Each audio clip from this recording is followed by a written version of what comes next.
Good morning. It gives us immense pleasure to welcome you all to the webinar on comparative world literatures, especially focusing on medical humanities and world literature, organized by Hindi University West Bengal. This insightful academic event is chaired by our Honorable Vice Chancellor, Professor Nandini Sahu, whose visionary leadership continues to foster interdisciplinary scholarship and creative inquiry. We are deeply honored to have as our distinguished speaker Dr. Sudipta Chatterjee, Doctor of Department of Medicine, Ramakrishna Mission Seva Pratishthan, and Secretary of International Society for Intercultural Studies and Research, that is ISISAR. His profound interdisciplinary insights and scholarly contributions promise to illuminate the dialogue between medicine and literature in transformative ways. This webinar seeks to explore the intricate intersections of medicine, literature, and human experience, fostering a deeper understanding of empathy, ethics, and expression in both the literary and medical spheres.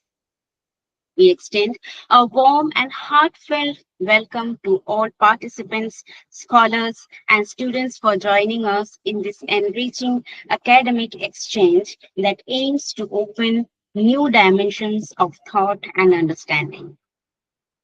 Now, it is my honor and privilege to introduce the chairperson of today's webinar, the Honorable Vice Chancellor of Hindi University, Professor Nandini Sahu. We are deeply honored to have Madam, a celebrated poet, scholar, and Amazon best-selling author whose luminous body of work bridges literature, philosophy, and culture.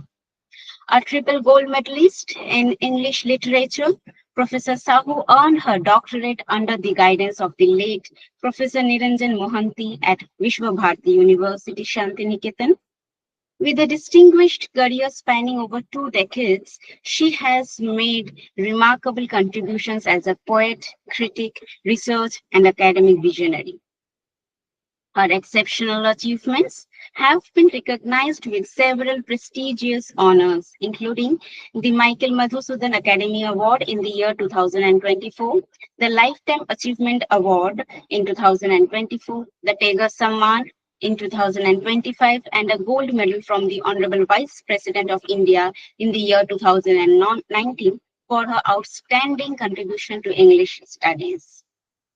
The author and editor of 23 acclaimed books, Professor Sahu's notable works, Sita, Medusa, Silver Poems on My Lips, and The Other Voice, explore profound themes of mythology, womanhood, post-colonial identity, and cultural consciousness. She is also the founder and chief editor of the Interdisciplinary Journal of Literature and Language, that is IJLL, and has been instrumental in shaping innovative academic programs across India. Her journey from poet to scholar, from teacher to leader, stands as a shining testament to the transformative power of words, wisdom, and vision in shaping the human spirit. Now, I would like to humbly request our Honorable Vice Chancellor, Professor Nandini Sahu, ma'am, to deliver the inaugural speech. Ma'am, please. Namaskar, everyone. Thank you so much, Paramita, for this very generous introduction. And Namaskar, Dr. Sudipta. We are extremely happy to invite a kind and a compassionate person, an empath like you to Hindi University. Apart from that, being a medical doctor, doing so much for the service of literature, for the sake of literature, is a very rare case. I think I have never seen or met a person like Dr. Sudipto who is deeply into his own discipline as a doctor, doing very, very well with Ramakrishna Mission as a doctor. At the same time, serving the marginalized, the subaltern, and working on poetry, fiction, literature, doing so many literature festivals where he has nothing to gain, but he has only to give. So, Dr. Sudipto, we admire you. In my personal behalf, as your admirer, I welcome you to Hindi University, and on behalf of my entire faculty and my officers and staff of Hindi University, we are privileged to have you with us. We are going to take this collaboration further. We know very soon we are going to have Hindi University and ICSR Literature Festival. I have attended a couple of programs with ICSR where I thought my heart goes out to this person and his institution. Everyone is willing to give. No one is trying to take anything from or through that institution. Everyone wants to discuss literature. There is no negative vibe. There is only positive vibe in that institution. My faculty members will have a feel of that on 22nd, and I'm very glad that we are going to be there for some time. And as far as today's subject is concerned, it's a subject very close to my heart. In my story collection, Shedding the Metaphors, two very lengthy stories are there: the quarantine, and another one is post quarantine, where they were my COVID literature engagements. During COVID, I wrote those stories, and they have also got reviews. And the last story of that collection, Being God's Wife, also deals with it's a memoir, and it deals with the mental health condition of my father, which no, Dr. Sudipto was kind enough to read and discuss with me. Medical humanities is coming up in a big way to English departments. Now, let me talk like a teacher of English. It's coming up in a big way to English departments with the advent of cultural studies and culture studies into English departments. We got introduced to many interdisciplinary, transdisciplinary, and multidisciplinary subjects in our departments beyond that intradisciplinary, only textual reading of, say, Shakespeare, Shelley, Keats, or Byron. We got into very many disciplines through the advent of cultural studies in English departments, which happened in mid 70s or even 80s. It happened. But when we were doing our BA honors and all of that in the 90s, uh, we never heard about things like medical humanities. If we had a text where a doctor was discussed, we were very excited. Okay, this text has a doctor. Or if somebody's health issue was discussed, even some of our very traditional, quote unquote, teachers used to tell us that this book should go to psychology department. It should not come to English department. So even that kind of rigidity was there during our education. But now I want to put it on record that we are going through a very interesting and a very important period in research and pedagogy, where new areas are coming into literature departments. Like we have folklore, we have culture studies, we have cultural studies, then medical humanities, hospitality studies, hospitality. So Derrida, Foucault, and those kind of theorists, through structuralism and post structuralism, and through new historicism and cultural materialism, they have got us into uh, critical dialogues with many subjects, and medical humanities is one of those. My first exposure to medical humanities was in IGNO in the year 2008, when I proposed PG diploma in folklore studies. Later on, it was converted to MA in folklore studies, and UGC Net Folk Literature came up with my intervention. We talked, there was one complete course where we talked about indigenous medicines, folk medicines, Unani, and then Ayurveda, those kind of non-peer reviewed medicines, how they are instrumental in supporting the peer reviewed allopathic medicines. We had some exposure to that kind of a thing, and then I had interviews with some doctors, a couple of doctors from AIMS and Safdarjung Hospital in Delhi, who told me that even if we are practitioners of allopathy medicine, but we also look at medicine in a holistic manner. We read Unani, we read Ayurveda, we read Greek medicines. Without reading those, probably we will not understand the importance or the relevance of the peer reviewed allopathic medicines. So, probably today's discourse will be a little bit about that. I don't know what you are exactly going to speak. I'm so keen, so curious to listen to you. And then later on, I had been to Hyderabad University, where they had a course on AIDS literature, AIDS as a disease, and then AIDS literature. And that AIDS literature department also had a psychiatrist to counsel the AIDS patients, and also how a mental positivity or a mental preparedness of the patient will help the medicines to work better. Even they talked about that. Apart from lots of literary texts worldwide, from America to India to indigenous literatures to aboriginal studies of Australia to Indian writing in English to Bhasha literatures, they have taken texts from various regions where medical texts are discussed, and novels and poetry where medicine is discussed. Those things have been incorporated into those courses. And then COVID was the groundbreaking platform for medical humanities. So many COVID literature books came up during the COVID-19 and after the COVID-19, where psychology, psychiatry, and physical ailment, all those things were taken together by the writers, and in shedding the metaphors, those two stories like the quarantine and post quarantine, little bit about that. And then I moved on. I came to Delhi, Calcutta, and here, we are introducing a new department, comparative world literatures, where we got introduced to you. And then we thought that we can invite you to talk to our students and our scholars about this very important subject in a theoretical and textual manner. That is how I am here. We are here in front of you. We welcome you very cordially with a lot of respect and lots of love. Welcome and namaskar. Thank you, ma'am. Thank you so much.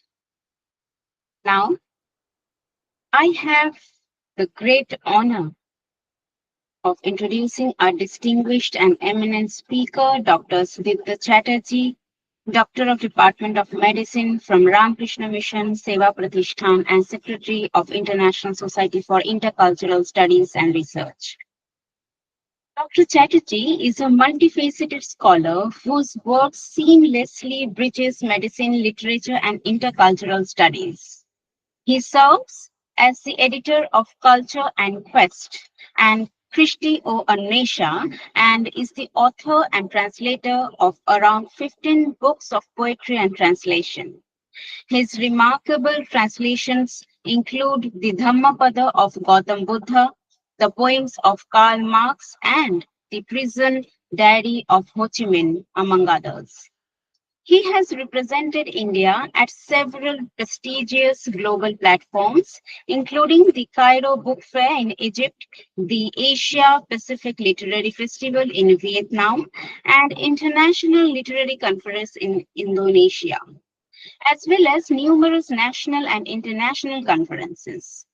In addition to his medical and literary pursuits, Dr. Chatterjee regularly contributes scholarly articles on diverse aspects of social science and literature to reputed journals in India and abroad.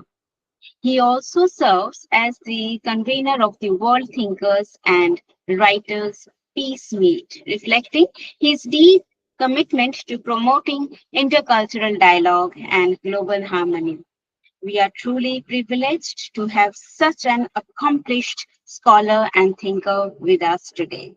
Now, I would humbly request Dr. Sudipta Chatterjee to kindly deliver his lecture on medical humanities and world literature. Sir, please. Uh, Many thanks. I sincerely, am I audible? Okay. I sincerely express my thanks and gratitude to Professor Nandini Sahu. Uh, uh, just we met few months back, and I invited her in one of the meet of our organization. Uh, but I respect within these few months, I have immense respect about her because I found a dynamic personality, uh, not only academician, but a true creative spirit and dynamic spirit I have found within her. And I am very much thankful that she has invited me uh, to deliver this lecture in Hindu University in lecture series. I express my thanks, my respect to all the faculty members who are associated with in the university, and I express my good wishes to all the students who may join in this session, or they can get it after this session, as it is preserved, I think, in your lecture series. Now, on behalf of ISISAR, I should express my sincere respect to my father, Professor Shantinath Chatterjee, who was professor of philosophy, and he founded ISISAR in 1983 with her professor friends at California. And these studies, intercultural studies, was first started by them, and intercultural dialogue between people, different languages, different subjects, different communities, and that that is very much essential. This intercultural studies is very much essential in modern days, where we are facing different type of crisis in our personal and social life also. That my father started this movement in USA with her professor friends of Radford University and different universities. And the term was the ISISAR was coined in also abroad, and then the journey started from 1983 from Calcutta, and he carried out. I mainly joined after 2010, when my MBBS house stepship, and in 2010 I have joined in post-graduation medicine also. And after that, from 2015, my father gradually becomes sick, and I took the opportunity to get this privilege to carry out the works of ISISAR, the works of the editing the journals. And it is, and I am very much benefited from that, because excluding my profession, I get immense opportunity to interact with erudite scholars, academicians, writers from different languages, different subjects through this medium. May I intervene? May I intervene for a second? Yes, yes, yes. So this is for the record of my Yes. teachers. This is the book of his great father, Chicago 125. I read the book with lots of interest last week, and I reviewed this book. This book Yes, was yes, quite a learning experience for me. Thank you for sharing the book with me. yes, yes, yes. Many thanks. The subject, medical humanities, which is very much discussed all over the world in current few years. And probably I think the subject should be dealt, and always we know that charity begins from home. It is now my time that to deal the subject with my day-to-day experience, because my mother is now suffering from blood cancer.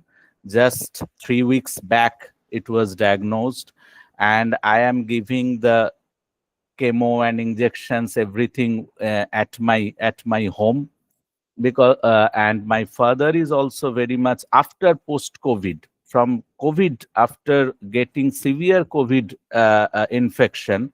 My father totally become bed bound and homebound, and he has totally withdrawn himself from all intellectual activities. And that's why when I prepared the slides, I found that this is my time when I experience these concepts, these ideas of medical humanities through my day-to-day life. And as I am very much disturbed with my family matters, my parents, parents' illness, critical illness, I got very short time to prepare the subject. And my son Somdipto Chattopadhyay immensely helped me to prepare the slides just last night, yesterday. He prepared the slides, and I am very much thankful to him also. Now I want to start my and my inability is that it is a so much vast subject. It is very much difficult to explain, to touch all the corners, all the aspects of this subject in single lecture of 40 to 45 minutes.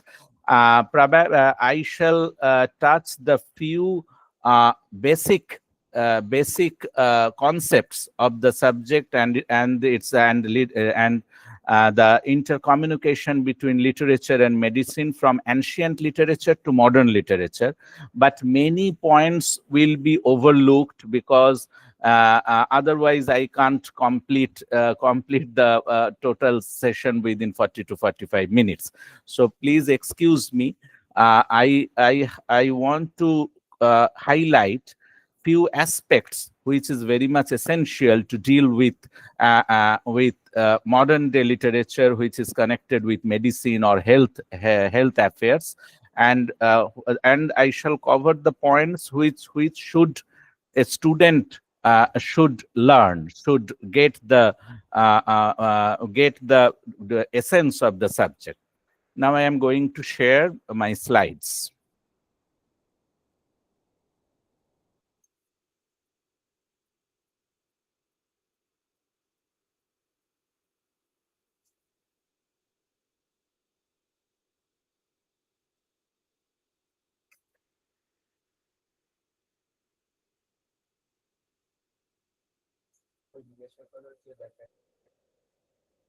Uh, can you see it? Yes, sir. Yes, Okay. it's Okay. Yes, it's visible. Yeah. Okay. The subject of today's discussion is medical humanities and world literature. And Professor Nandini Sahu explained that English, not only English literature, but literature gradually becomes a multidisciplinary subject. Uh, all corners of literature. And I found, I got this essence through my father when he went to different international conference of different part of the globe. He told around 30, 40 years or 50 years back, I heard from him that his subject was philosophy, and in Western countries and international field, philosophy was a typical interdisciplinary subject where science, religion, literature, all can be merged with different concepts of philosophy. And gradually literature becomes multidisciplinary subject. And what is my subject, medicine? Medicine is totally a multidisciplinary subject. Only the books that we read, that is, I think it is only deal with the physical medicine, physical concepts of body, and physical and chemical reactions of body, its expression through illness and its treatment through different drugs. But if we deal with the term health, health is not a concept which only deals with this physical body.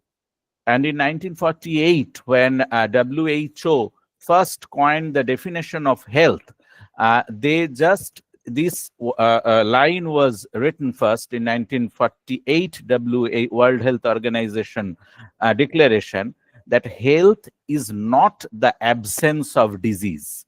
And from this very the definition, we can see that they treated the term health as multidisciplinary concept, as only absent of disease doesn't mean a person is healthy. Then gradually, after few years, gradually mental perspective, social, ethical, moral, these perspectives of health were explored. And in current days, they are in Western medicine also, they are using the term spiritual concept of health. I don't know what they really mean spirituality, through spirituality, because it is no connection with religion. They extended from mental, economical, social, moral, ethical concept of health to spiritual concept of health. And I can start with my discussion from the few parts of ancient literature of India, where where they treated these concepts of medical humanities.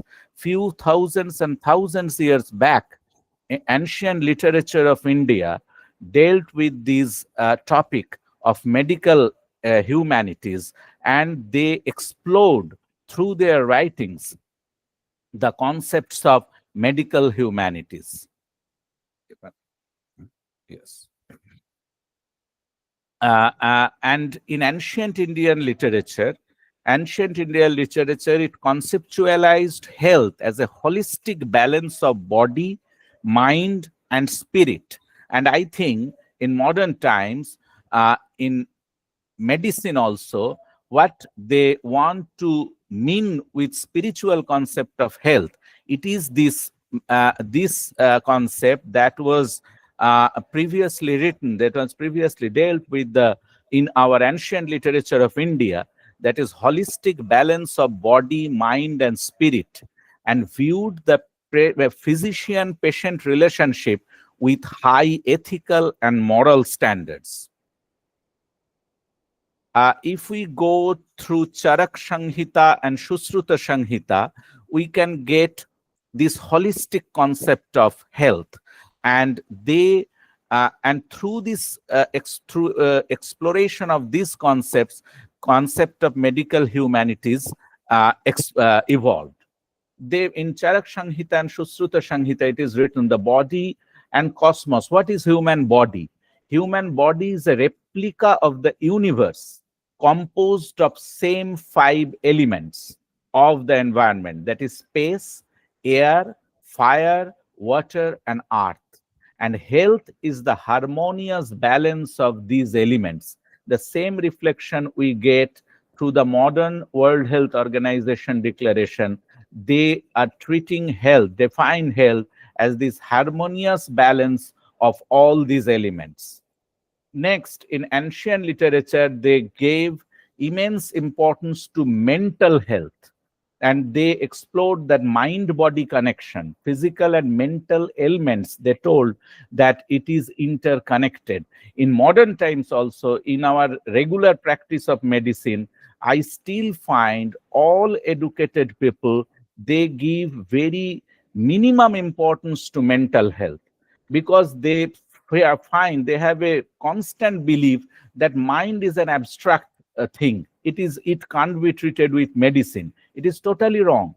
Mind is a physical thing, and it is a neuroendocrine concept, a neuroendocrine system. There is nothing extra in mind but a neuroendocrine system, through some hormones and through some neurotransmitters like serotonin, noradrenaline, dopamine, and the concentrations of these neurotransmitters, difference in concentration, the expression of different moods of mind are developed, like grief, anger, trauma, happiness. All are defined by the difference in concentrations of these neurotransmitters and few hormones.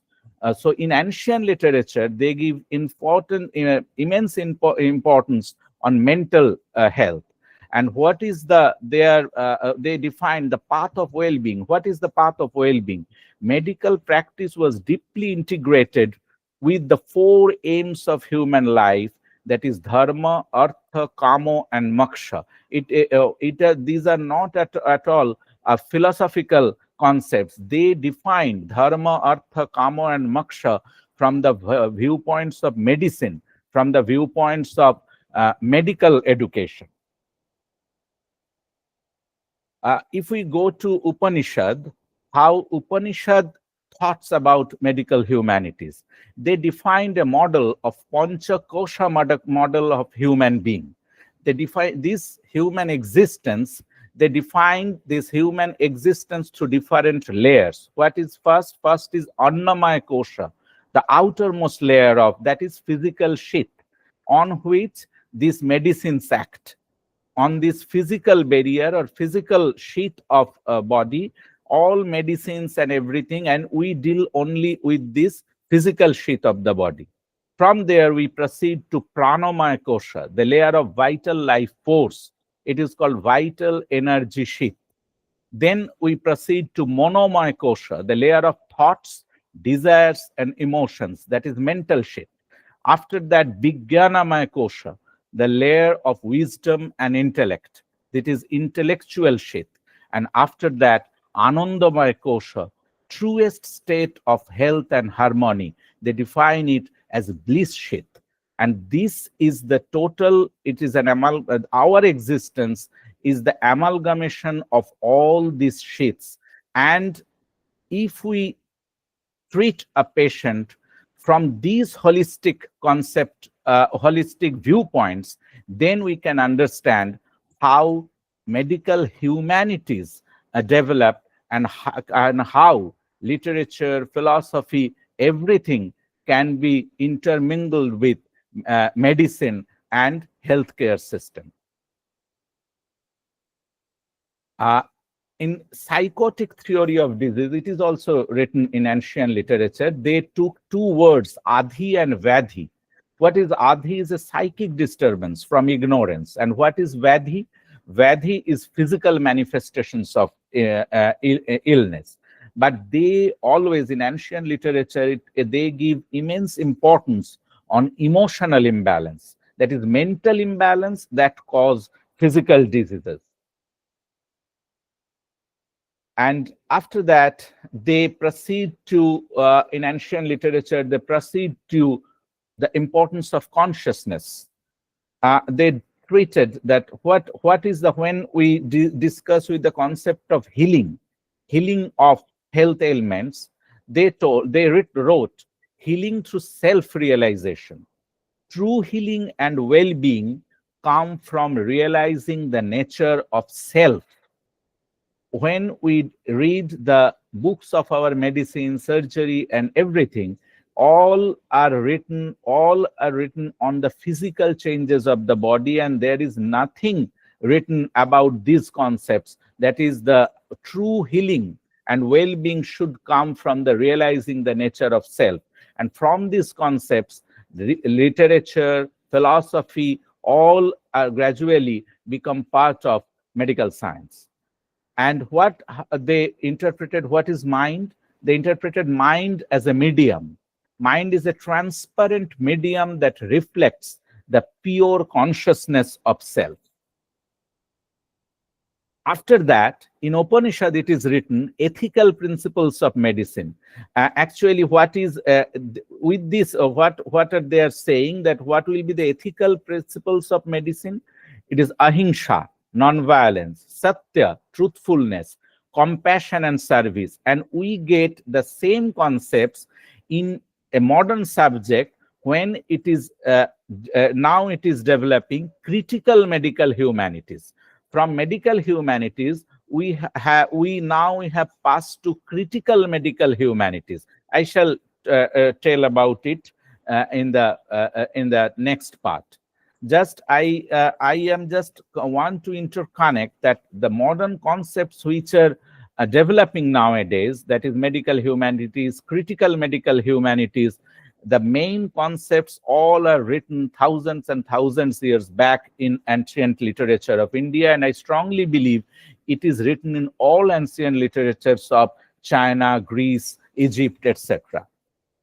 Now we come to the medical humanities. What is in present definition? What there are many definitions. I just tell about one definition. They are treating it as an interdisciplinary approach that integrates arts, humanities, and social science with medicines to explore the experience of health and illness or disease.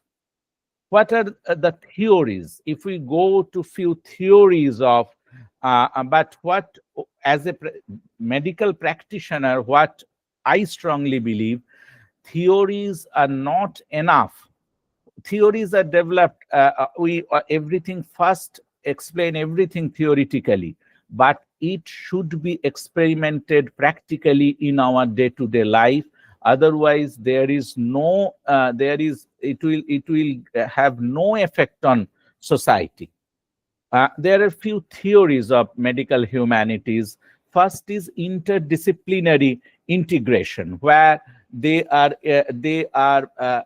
treating medicine as interdisciplinary subject, and literature, philosophy, ethics, history, political science, everything comes and meets with this holistic concept of medicine.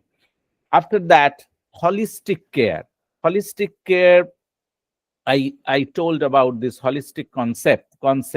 What is the now in today's day-to-day clinical practice, what we find, and everyone finds it after immense development of specialized subjects, that is cardiology, that is neuroendocrinology, that is neurology. This holistic care gradually becomes ignored nowadays.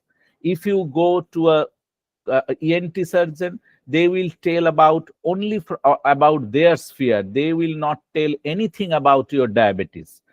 If you going to endocrinology, they will tell about your diabetes or endocrinal problem. They will not deal anything about your gastrointestinal system. And that's why into specialization is always it is required, because each and every specialization is gradually becomes immensely vast, and research and experiments are every day there is going on, and one person cannot learn every details of these specialized subjects. But what is the difference? Your vision should be holistic. That's why each and every day-to-day life you will see that you are collecting number of prescriptions of endocrinologist, prescriptions of ENT surgeon, prescription of general medicine, prescription of gastroenterologist. But after that, the end of the day, you can't realize what is your disease and what will be your main treatment. You are following number of prescriptions, you are taking number of medicines, but no a single person or single healthcare professional or doctor will explain you totally, because our this holistic vision of treating a patient is gradually becomes totally lost due to this immense development of specialized subject.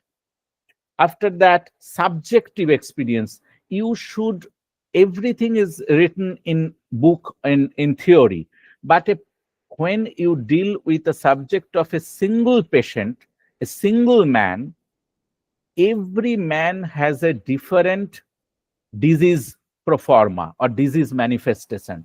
Disease may be same, but the manifestation is different in different peoples. So you have to give the subjective experience, his or her personal experience, but we do not give importance. We just want to we want to come to a general diagnosis and we give a general treatment, but every people has different experience of health and disease. We should give importance to their personal experience. After that, there is a concept of narrative medicine. I am not talking about it. I shall tell about it later. Another is ethical and social inquiry. Ethical, our medical practice has lost its total ethical philosophy. Otherwise, in a civil society, in a developed society, we can't see that thousands and thousands of legal cases are going on in different courts against the doctors, against the hospitals, because we have lost our ethical sense of medical science. And it is gradually going to be a business. Gradually not, it has already becomes a business. Every nursing home, every corporate hospitals has only motto that it is a patients are a business tool, and you have to earn money, and the total system has taken patients as a medium to earn money and medium of business. So unless and until we develop this ethical part of medical science and its social aspect, we can't develop, or we can't treat the patients with the viewpoints of medical humanities. After that, professional development, and after that, the critical care humanities I talked before a few minutes, and critical care humanities I shall tell at the later part. And what are our goals? You know, it is not very difficult to understand what are the goals and applications, because there is immense gap between a doctor-patient relationship.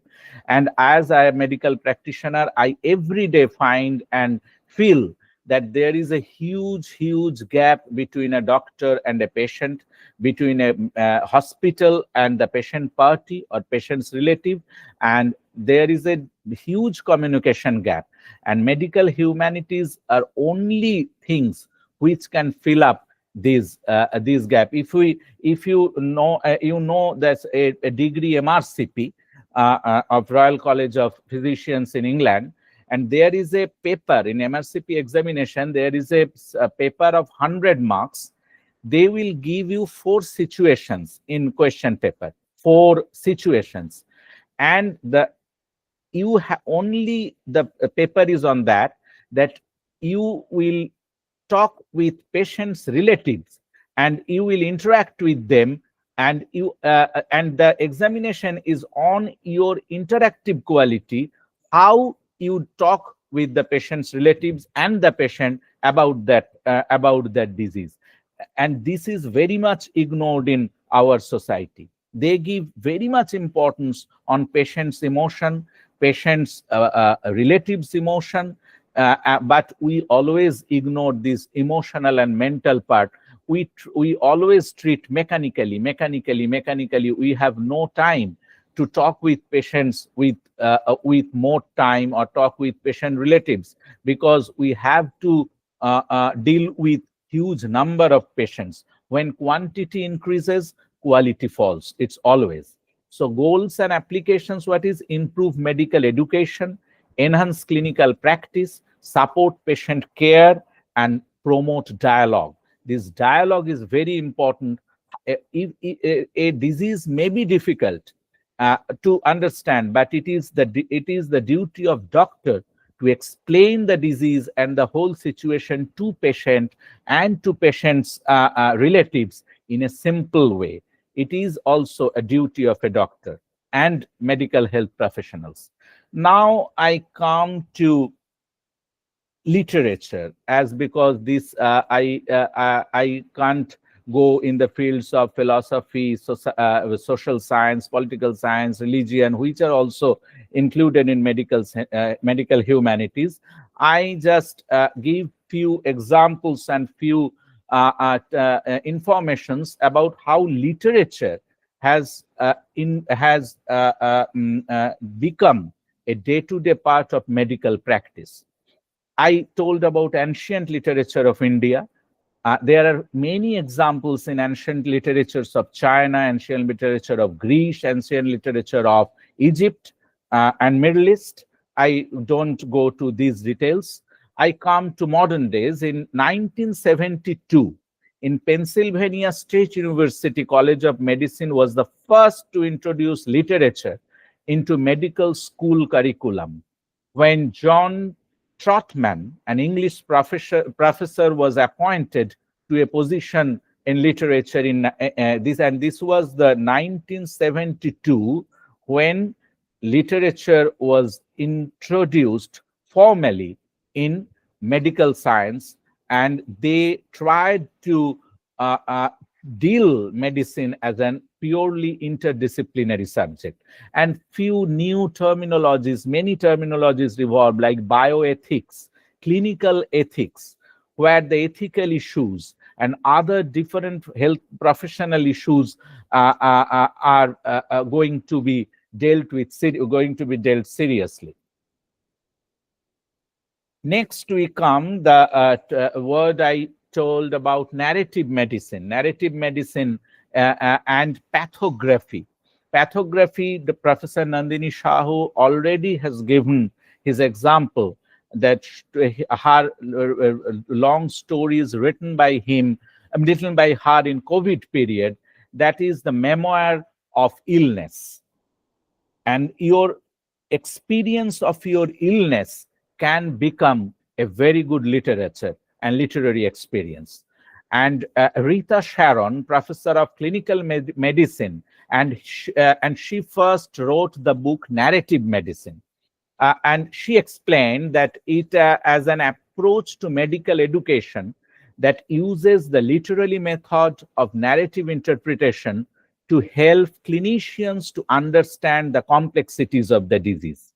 That how, through narration, through narrative experiments, we can understand the different layers of a disease, the different layers of the psychological and social part of the disease.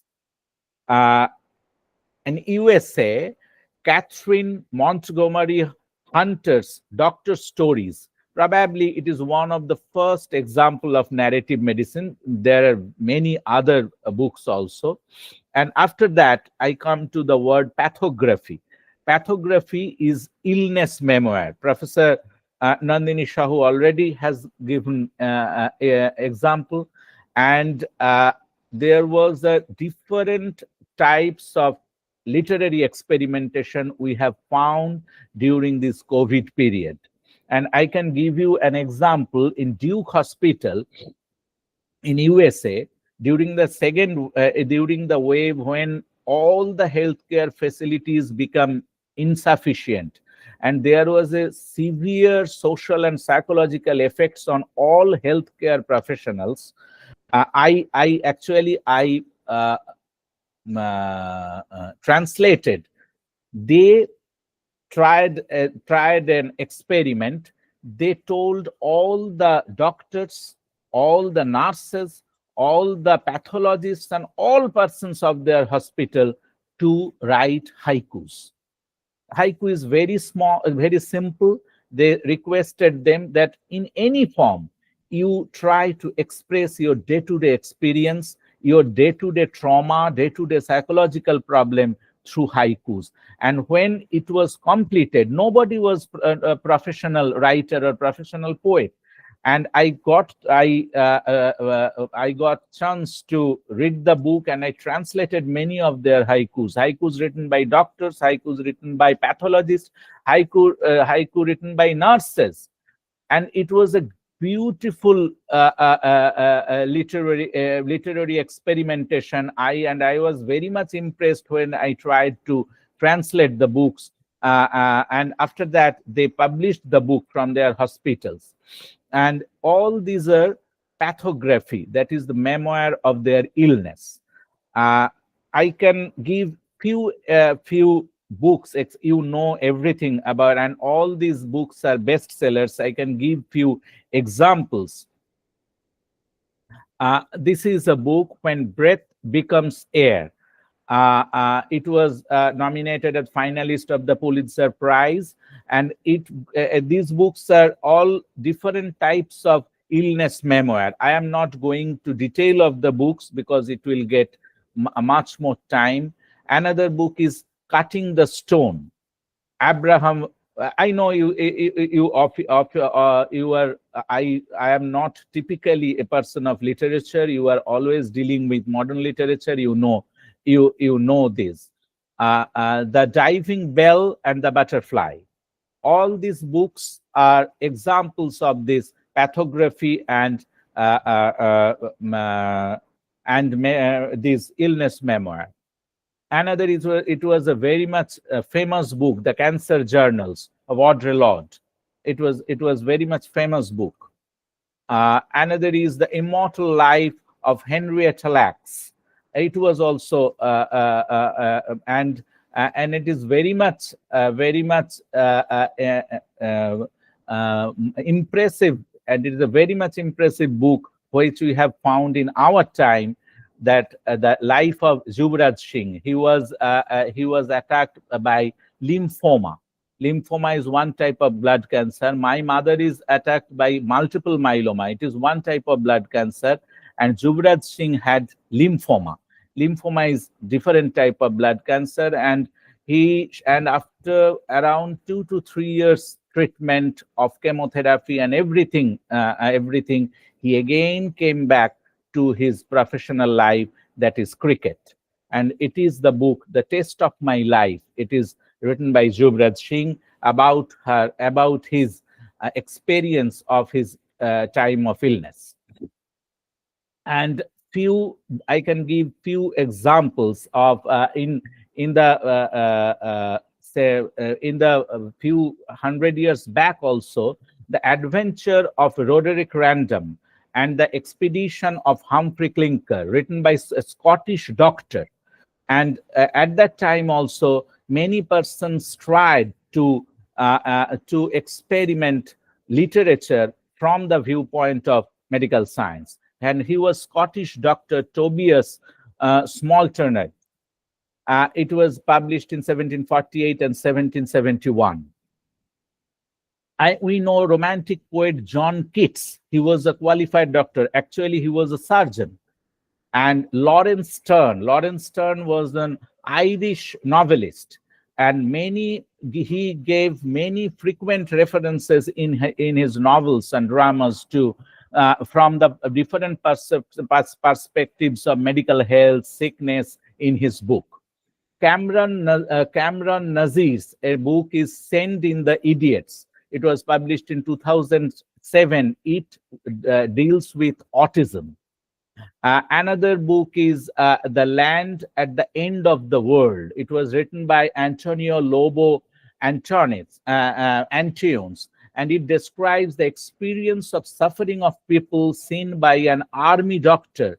He was sent to Angola during the Portuguese colonial war, and the disease manifestation, how society comes. The disease, a same disease, manifestation of a same disease becomes different in different geographical area, in different ethical population, and different time also.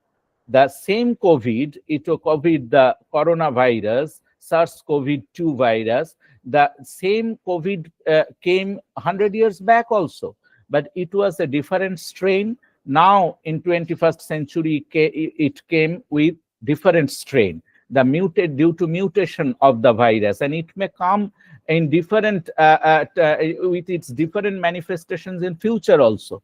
So society and geographical concepts, social concepts, and anthropological concepts also comes in medicine, because the diseases gradually becomes different in different parts of the world, different geographical area, different ethnic population. And another, in 20th century, I can refer to a psychiatrist, Art de Lange. He used literature of William Blake, Dostoevsky, Kafka, Jean-Paul Sartre for his patients, for treatment of different psychological diseases. Now, if we come to poetry, I can give you an example.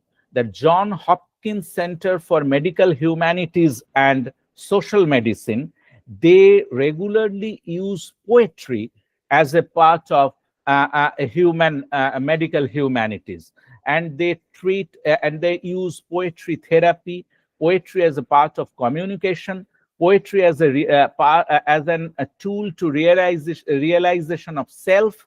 These concepts they use through poetry. Poetry is used in medical humanities for its ability to foster empathy, improves communication, and provides a way for both patients and clinicians to share their experiences and emotions related to illness. It helps clinicians to develop self-reflection and to understand patients' perspectives. For patients, it helps in healing grief, trauma and stress. And I just, in many parts of the world, it is used, but I just give an example, John Hopkins Center for Medical Humanities and Social Science. Madam, am I audible?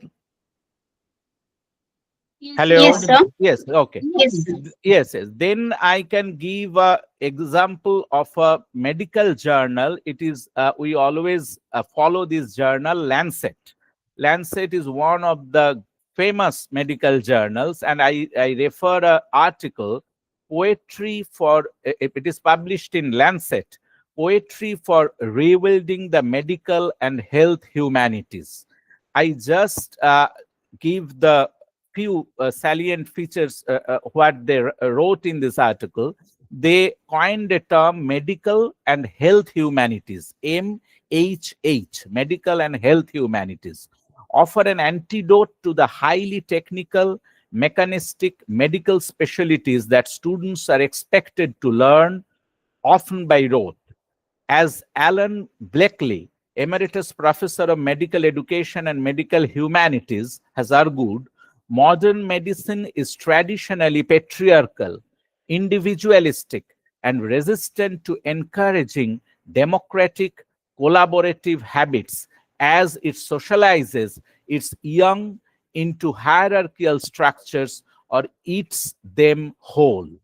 MHH courses typically challenge the separation of areas of knowledge that would benefit from cross fertilization by incorporating poetry, music, literature, visual art, dance, and other creative techniques into medical education. I am not extending. I am just giving an example. In different countries, this experimentation is going on in different fields where literature, in different form of arts, they are treating them as a tool to cure a patient. Now I can come to critical care humanities and how it differs. I explained it. What is critical care humanities? It is an approach within the medical humanities that goes beyond empathy and student education to question the values, assumptions, and power structure in health, medicine, and health.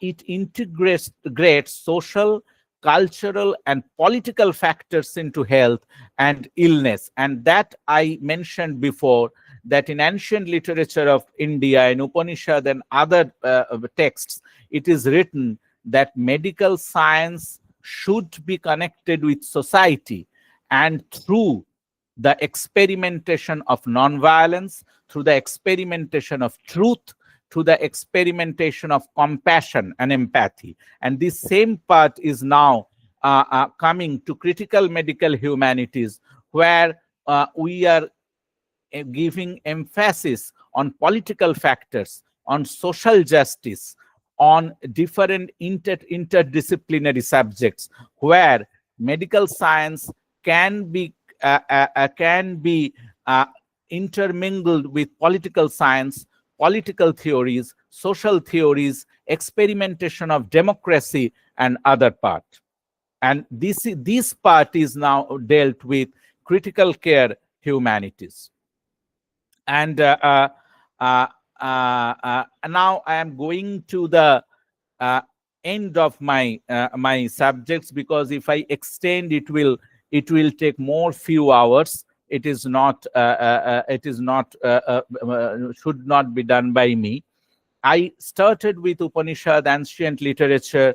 I come at the conclusion that what was how this holistic concept, as I mentioned, the power of literature, the power of poetry, the power of novels, dramas, etc.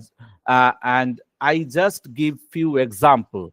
One example of Upanishad, Taittiriya Upanishad. What is it? It is written, it is a poetry, it is an example of ancient literature and how they explained human existence, a man, from their holistic viewpoints. The essence of all beings is earth. The essence of earth is water. The essence of water are plants. The essence of plants is man. The essence of man is speech. The essence of speech is sacred knowledge. The essence of sacred knowledge is word and sound. And the essence of word and sound is Om. And this Om, this it is not at all, these words are associated with religion, so-called regimented religion. In India, religion and spirituality is completely different. They developed the spiritual philosophy from this holistic viewpoint. And they explained these words in ancient literature, that man explain human existence in totalitarian concept, from a holistic concept. It is not at all confined in Hindu religion or Muslim religion or Christian religion. It is the concept of spiritual health, what is also written nowadays in different declarations of World Health Organization. This is the power of poetry. This is the power of literature. And I conclude with one of my poem, when I related myself with Buddha. And if you go to Buddhism, Buddha also interpreted our dukkha, jara, badhi, like the experimentation of self to overcome these jara and badhi, different type of illness. And in Buddhism, there is huge explanation and huge experimentation how to deal with disease, how to deal with your decaying of your body, and how you can overcome this physical existence to your mental existence and spiritual existence. I just first recite the Bengali because I think many of our audience and many of our professor students are Bengali. With reference to Buddha, it is Buddha told, একটি মোমবাতি থেকে যেমন হাজার মোমবাতি জ্বালানো যায়, তেমনি একটি জীবন দিয়ে হাজার জীবন আলোকিত করো. This is the expansion of life.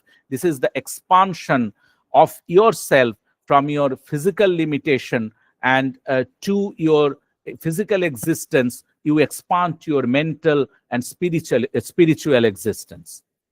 এসো গাছের কাছে দাঁড়াই, শুরু করি শালক সংশ্লেষ জরায় মৃত্যুতে। এতটা পথ হাঁটতে হাঁটতে, রক্তে সংঘর্ষে অস্ত্রে অপরাধে, এসো আবার গাছের কাছে দাঁড়াই। চোখ তোলো ধ্যান থেকে ধানে, তোমার সঞ্চিত অশ্রু জমে বলকল হয়ে যাক, ওই তোমার বর্ম। এবার মূর্তি গড় সুজাতার শ্রীমতীর, এসো বোধে বোধে বৃক্ষ হয়ে যাই। পৃথিবীর আদিমতম যুদ্ধের পর তোমাকেই ছুঁয়ে থাকি, হে বৃক্ষ, হে ঈশ্বর। Come, let's stand near the tree and begin the photosynthesis in decrepitude and death.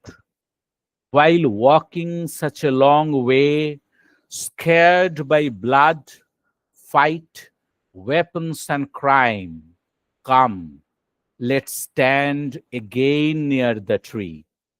Shift your eyes from the meditation to flower. Let your accumulated tears freeze to the bark of a tree, and that will be your armor. Now build up the image of Sujata Srimati. Come, we become tree in our perceptions.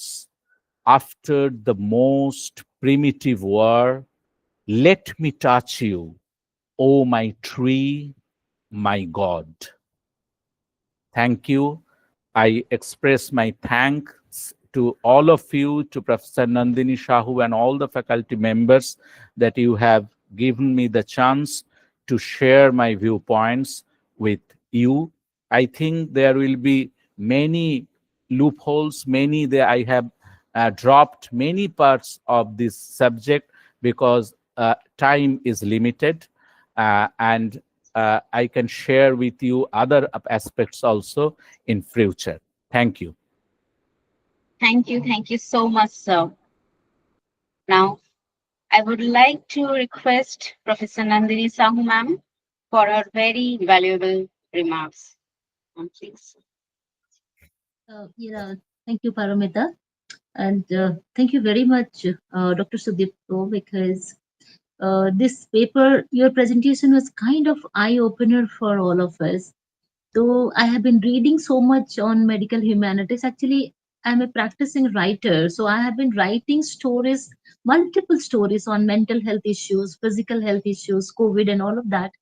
But the way you structured your paper and you put it in a very theoretical and a pedagogical manner, this is exactly what we need in our universities now, to bring medical humanities to university tables, to put them in a very structured manner as a part of our research and our teaching. And this is exactly what you covered.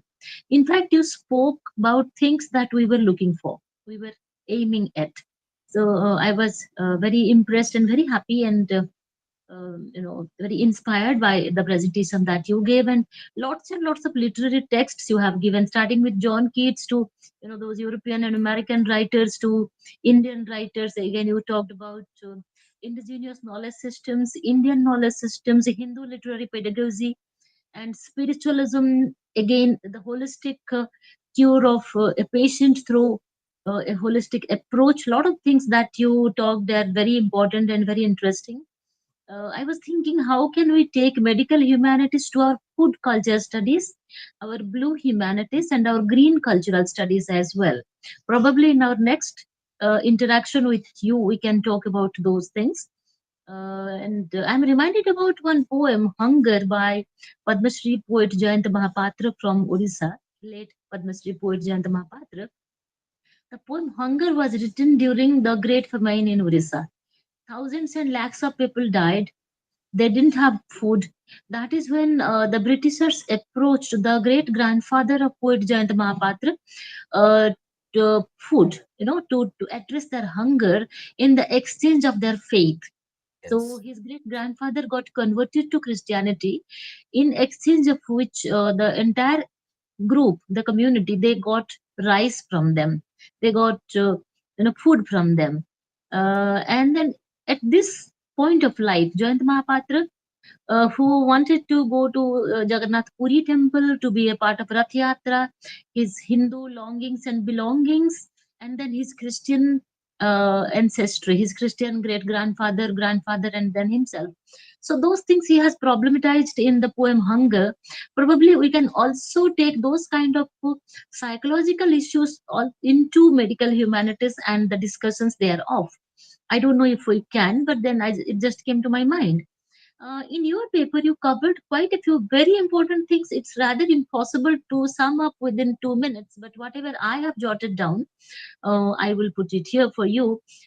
Initially, you discussed holistic vision in ancient medicine and Ayurveda that looks at health as balance between Atma, which is self, manas, which is mind, and sharira, which is body. You talked about the unity that is ignored in biomedicine, but how you want to incorporate these things into your medicinal practice. Then Charak's insight, how he emphasized the swasthya and swasthya rakshanam through medicine systems, linking medicine with ethics and moral consciousness. Then Sushruta's science, you talked about that, how he integrated anatomy, surgery, and spirituality. You Kota highlighted that. Bajere. Yes. And then Upanishadic view was pretty impressive when you discussed illness as a vyadhi that reflects disharmony between Atma and Prakriti, making self-realization the ultimate healing. So, healing yourself through self-realization. I am reminded about a story here. It's an English story, The Last Leaf. A patient is, even there is one movie, a patient who is on the verge of death looks at the last leaf, ek patta, a last leaf on the tree, then he somehow decides in his mind that as long as this leaf is there, I will survive. And his loved one goes to climbs that tree, and then he paints one leaf, green leaf, all night in a very stormy night when there is heavy rain. His loved one is painting one leaf on the tree, so that next morning the leaf will definitely not be there. But looking at that painting, the patient will be conscious that yes, I am going to survive. So actually physical ailment is so strongly connected with emotional and mental ailment. That's what you pointed out. And then somehow you talked about ati vyadhi dialectic. That is very interesting. I'm going to discuss that with you because I'm planning to take that as a part of my research. And ati, which is internal balance, and vyadhi, which is external freedom from diseases. Emotional balance, you talked about it. And then WHO, World Health Organization, and holistic expansion of physical, mental, social, and spiritual well-being. That is one thing you pointed out. Then consciousness and care, healing that begins with awareness. And then interdisciplinary integrations, medical humanities that bridges medicine, literature, philosophy, psychology, and ethics. You mentioned that. And then the literary mediation, you discussed so many literary texts. I was pretty impressed that look at the kind of literary texts that this person is reading. Texts that embody suffering, care, resilience, humanizing medicine through narratives, metaphor, and moral imagination. So many things, it's very exhaustive. So many things you talked about within just 45 minutes or 45 to 50 minutes. Please completely draft your paper, send that to Paramita. We will make it a part of our publication. We have so much to discuss further. Thank you so much, and namaskar. Thank you, ma'am. As we come to the conclusion of today's enlightening webinar on medical humanities and world literature, it is my privilege and honor to extend heartfelt gratitude on behalf of Hindi University West Bengal. First and foremost, I express my deepest thanks to our Honorable Vice Chancellor, Professor Nandini Sahu, for graciously chairing this session. Ma'am, your visionary guidance and inspiring words have once again illuminated our understanding and reaffirmed the importance of interdisciplinary scholarship that connects literature with the larger human experience. Sincere thanks and appreciation also go to our distinguished speaker, Dr. Sudipta Chatterjee, for his deeply insightful and thought provoking lecture. His unique perspective, blending the words of medicine, literature, and culture, has opened new avenues of reflection and dialogue for all of us present here today. I would also like to extend my gratitude to all faculty members, scholars, and participants who have joined us and made this academic exchange so meaningful. With this, we bring today's session to a close, carrying forward the inspiration and ideas shared here into our future learning and research pursuits. Thank you all once again for your presence and participation. Thank you. Namaskar.